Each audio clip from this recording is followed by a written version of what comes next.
Halo semuanya, Assalamualaikum warahmatullahi wabarakatuh. Perkenalkan, nama saya Adelia Putri Devita dengan NIM K71211003, kelas 4B, Pendidikan Guru Sekolah Dasar Surakarta, Universitas 11 Maret. Di sini saya akan membacakan cerita anak dengan tema persahabatan yang berjudul Teman yang Besar. Teman yang besar. Opet adalah anak gajah yang masih kecil. Di antara gajah dewasa lainnya, tubuh Opet nampak sangat kecil.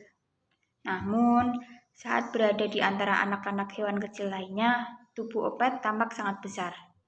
Gajah kecil adalah hewan yang sangat besar, lebih besar dari hewan kecil lainnya.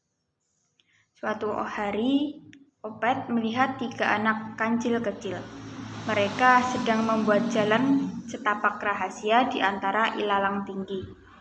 Jika dilihat dari atas, jalan itu tertutup ilalang tinggi yang melengkung. Opet ingin ikut bermain di jalan rahasia. Namun, Cacan, si anak kancil berkata, "Kamu terlalu besar untuk ikut main bersama kami. Kalau kamu ikut, jalannya pasti terlalu besar dan terbuka.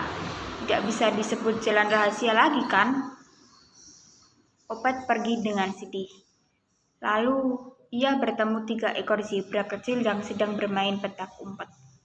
Mereka bisa tersembunyi di belakang pohon besar karena tubuh mereka kurus. Opet ingin bermain dengan mereka. Namun para zebra berkata, "Kamu terlalu besar untuk main bersama kami. Kamu tidak bisa sembunyi di belakang pohon," kata mereka. "Kamu akan tetap dilihat dari berbagai sisi manapun." Opet kini melihat monyet-monyet kecil yang lucu berayun gembira di dahan pohon. Saat Opet berjalan mendekat, mereka tertawa. "Kamu terlalu besar untuk bermain di dahan pohon, dan pohon ini bisa patah," kata mereka. Padahal Opet bahkan belum berkata halo pada mereka. Opet sangat sedih. "Tak ada permainan yang bisa aku ikuti," keluh sedihnya. Ia berjalan pelan kembali ke kubangannya. Setelah cukup lama melamun, ia lalu keluar dari kubangannya dan berjalan sendirian. Tanpa terasa, Opet sudah tiba di sebuah danau kecil di hutan itu. Danau itu biasanya dipakai para hewan kecil berendam di hari panas. Ketika ingin masuk ke danau kecil itu, Opet terkejut. Ternyata hewan-hewan kecil tadi semuanya sudah berada di danau kecil itu.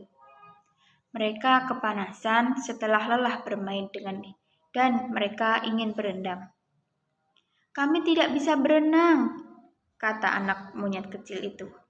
"Hujan sudah lama tidak turun, air danau kering dan sangat dangkal," kata anak kancil kecil.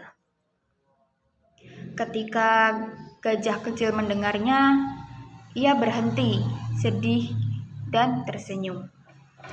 Dia masuk ke tepi danau yang airnya dangkal.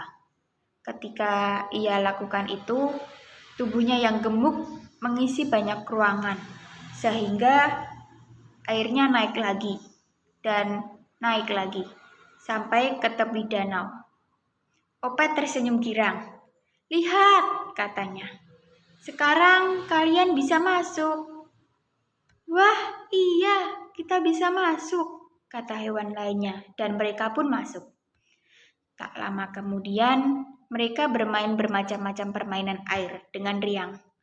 Mereka naik ke punggung Opet dan merosot turun ke dalam air. Biur, biur. Mereka juga melompat-lompat di punggung Opet yang kokoh. Opet pun tersenyum senang karena punggungnya terasa dipijat-pijat. Mereka juga berlomba-lomba berdiri dengan satu kaki di punggung Opet. Hari itu begitu menggembirakan, sampai senja rasanya datang terlalu cepat. Mereka semua sudah berterima kasih pada Opet dan pulang dengan hati senang. Di waktu berikutnya, ketika Opet datang untuk bermain, mereka tidak lagi berkata, "Kamu terlalu besar untuk bermain dengan kami." Sekian cerita dari karya yang berjudul Teman yang Besar. Sampai jumpa lagi, bye-bye. Wassalamualaikum warahmatullahi wabarakatuh.